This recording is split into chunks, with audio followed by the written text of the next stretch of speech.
เนาะรู้สึกว่าจะมีห้องน้ำมีเจ้าหน้าที่เนาะงามแต่ละจุดนี่ข้างกันก็น่าจะสุด50จุดได้ผู้รักษาบอกว่าบรรยากาศข้างในเนาะในนี้เนาะเพิ่นขั้นไว้แล้วเนาะเพิ่นบ่ให้คนแบบว่าคนที่บ่เกี่ยวข้องเข้าไปได้แล้วเนาะมื้อนี้สบายดีทักทายสบายดีทุกคนตอนนี้เราอยู่กันที่หน้าประตูใส่เนาะคลิปวิดีโอนี้เราสิพาทุกคนมาครับชมบรรยากาศเบิ่งว่าก่อนใกล้จะฮอดวันศาสตร์ที่2ธันวาคมนี้นะทุกคนเนาะมาเบิ่งว่ามื้อนี้จะเป็นแนวใดเนาะบรรยากาศเนาะในการจะบุกบ้องนะทุกคนเนาะซึ่งประตูใส่นี่เพิ่นก็จะทาสีใหม่นี่บรรยากาศทางประตูใส่นะนักท่องเที่ยวจะได้ทาอยู่ภาคนี้หลายๆนักท่องเที่ยวหลายนะช่วงนี้นี่จะตกแต่งงานกันเป็นพิเศษเลยเนาะทุกคนเนาะเดี๋ยวเราจะพาไปเบิ่งว่าบรรยากาศอยู่ทางท่าหลวงเป็นแบบไหนเนาะการเป็นของพร้อมในเดินขบวนกันว่าบรรยากาศจะเป็นแบบไหนเนาะอันนี้ก็วันที่30เดือน11เนาะใกล้จะเบิดเดือน11กันแล้วอีกบ่โดนแล้วเนาะทุกคนเนาะจะพาทุกคนมาติดตามรับชมบรรยากาศตามเส้นทางกันว่าบรรยากาศจะเป็นแบบไรเนาะแล้วก็สถานที่เพื่อนเดินขบวนอยู่ท่าหลวงนี้เพื่อจะจัดงานสวยงามสักไหนเดี๋ยวเราจะพาทุกคนไปติดตามรับชมบรรยากาศกันวันนี้เราอยู่บ้านคนใสอยู่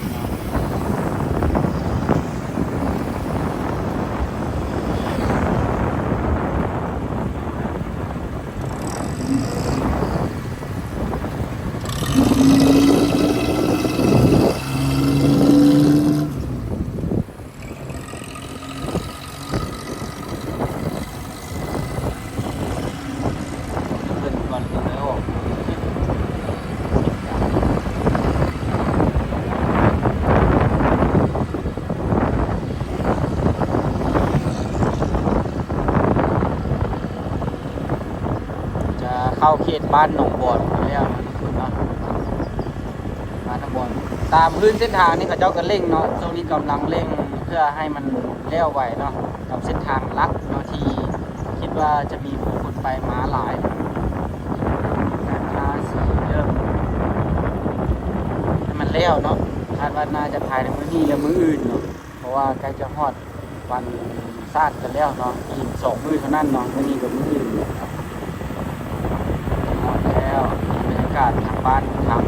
บ้านของบอนใส่สวยงามนะ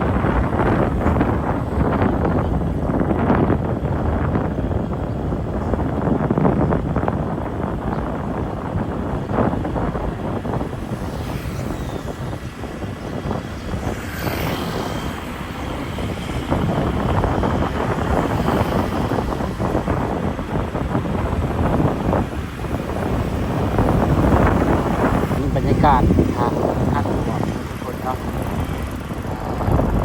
รู้สึกว่าจะมีห้องน้ำมีเจ้าหน้าที่เนาะงามแต่ละจุดนี่ข้างกันก็น่าจะสุด50จุดได้ผู้รักษาความปลอดภัยเนาะ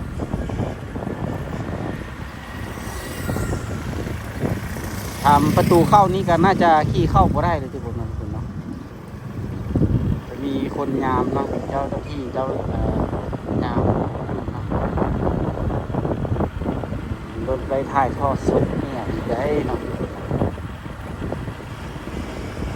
ที่งามแต่ละจุดเดี๋ยวเขาจะขี่วนบึงท่าหลวงเนาะคัดห้องเนาะเดี๋ยวเราไปขึ้นไปจัดอยู่คนละบ่อน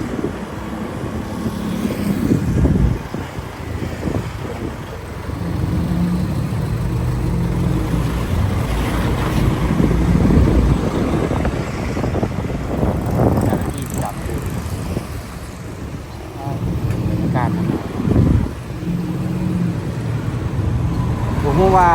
จะเข้าไปได้ บ่น่าจะเข้าไปบ่ได้แล้วจุดเนาะ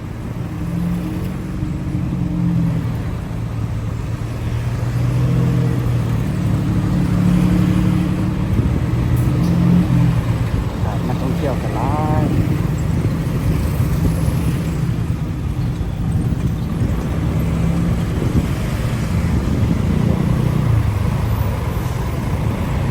โอ้รถติด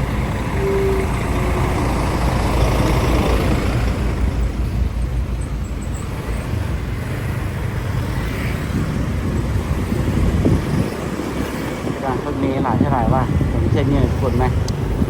คือบรรยากาศคึกคืนนะแถวว่ามื้อนี้นะเป็นทำการตกแต่งของเพื่อนเลยที่บนเนาะนี่ประทัดดอกมื้อนี้เอ้มึงมันมีนะทุกคนอ๋อถ้าเป็นชิปปลายพันเมื่อวันนี้นะนี่เขากายมาได้เลยนี่เขานับแต่บนนี้ไปกันยัง5-6 คันละโซ่4-6-7-8 คัน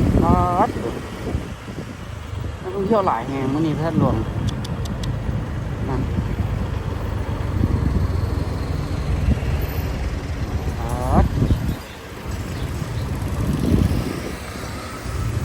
บุญพระธาตุหลวงก็ชีว่าได้เลยเนาะนี่นักท่องเที่ยวมานักท่องเที่ยวมาหลายแห่งของมื้อนี้มามือเพิ่นเข้มงวดนะที่บ่แน่ใจว่าจะได้เข้าไปพระธาตุหลวงได้บ่ทางรถ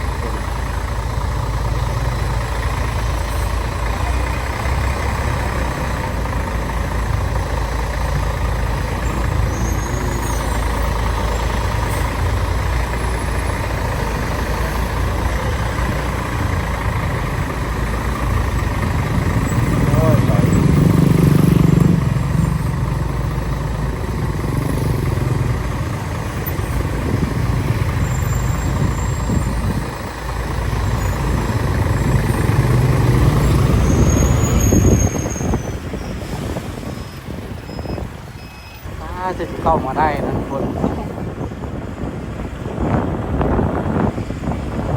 ผมแน่ใจว่าใกล้จะฮอดมื้อแบบนี้เพื่อนจะให้เข้าไปได้อาจจะเข้าไปได้อยู่แน่นอนแต่ว่าเดินนั้นเพื่อนน่าจะไม่ให้เข้าไป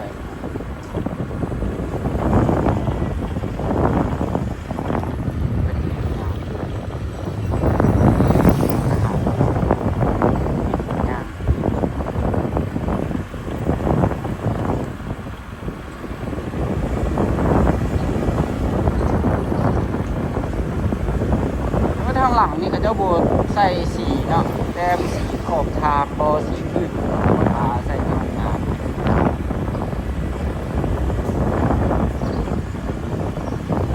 ก็จะใส่ให้มันหมดเลยบนนอนสีเก้าแล้วก็บูเห็นแล้ว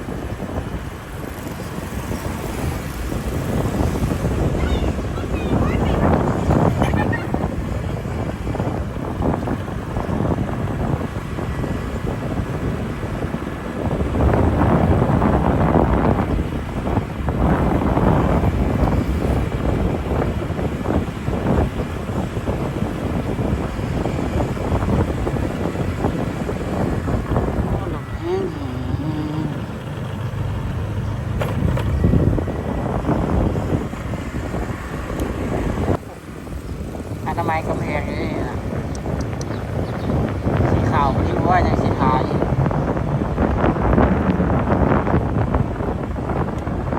ร้านนี้ก็จะเห็นมีแบบนี้นะเราก็ได้ลงรถยางผ่าน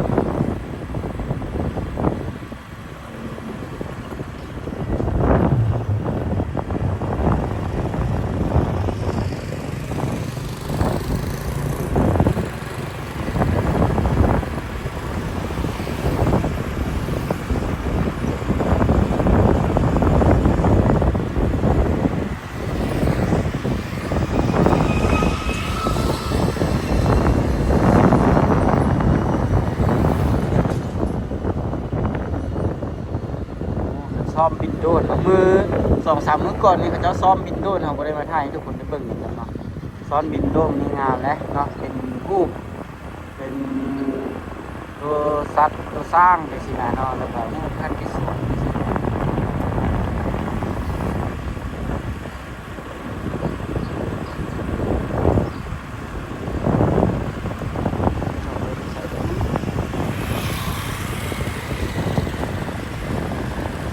จะเข้าไปไว้กันคนทั่วไปผมเป็นหน่วยงานที่เกี่ยวข้องเลยรถเมล์ BRT ก็ต้องได้หยุดตรงนี้เนาะหยุดแล่นก้อนเนาะ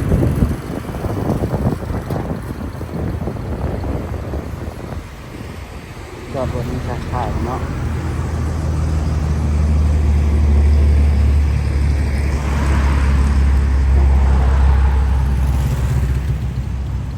บรรยากาศภายในเนาะในนี้เนาะเพิ่นขั้นไว้แล้วเนาะเพิ่นบ่ให้คนแบบว่าคนที่บ่เกี่ยวข้องเข้าไปได้แล้วเนาะมื้อนี้วันที่30เดือน11แล้วเนาะแต่อีก2มื้อเท่านั้นเนาะมื้อนี้กับมื้ออื่นก็จะถึงวันทราบกันแล้วนี่มันก็เตรียมพร้อมเตรียมอย่างทุกอย่างการตกแต่งเนาะประมาณนี้เนาะทุกคนเนาะเอาแบบนี้ห้องแต่ละกันห้องมีกันยามเลย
เข้าตัวนี้เข้าหลังเข้าทางตัดมันเป็นหลังเลยซีทางน่าจะเข้าทางนี้ก็ได้เดี๋ยวไว้เบิ่งตอนเพิ่นเอาลงเนาะเพิ่นถ่ายเอาลงตามเพจตามช่องเนาะต่างเนาะแต่ว่าคนบางคนธรรมดาที่เข้าไปบ่ได้แล้วมีไอ้น้องทหารมายามแบบเข้มงวดกันเลยเนาะเข้าออกเข้าไปทางท่าหลวงนี่ยังได้อยู่เนาะในบริเวณนั้นจะเข้าไปทางเดินนี่บ่ได้แล้วจะประมาณนี้ทุกคนสำหรับคลิปวิดีโอนี้ก็จะพารับชมบรรยากาศเนาะในการเกี่ยวความพร้อมเข้าวันชาติที่2 ธันวาคมนี้จะใกล้จะมาถึงนี่แล้วอีกสัก2-3 มื้อก็ฮอดแล้วเนาะนี่จะถ่ายบรรยากาศให้ทุกคนได้เบิ่งได้เห็นกันเนาะสำหรับคลิปวันนี้เขาจะขอจบคลิปกันเพียงเท่านี้ทุกคนอย่าลืมกดไลค์กด Subscribe เพื่อเป็นกำลังใจและการติดตามคลิปวิดีโอต่อไปเนาะแล้วเจอกันใหม่คลิปหน้าทุกคนบ๊ายบาย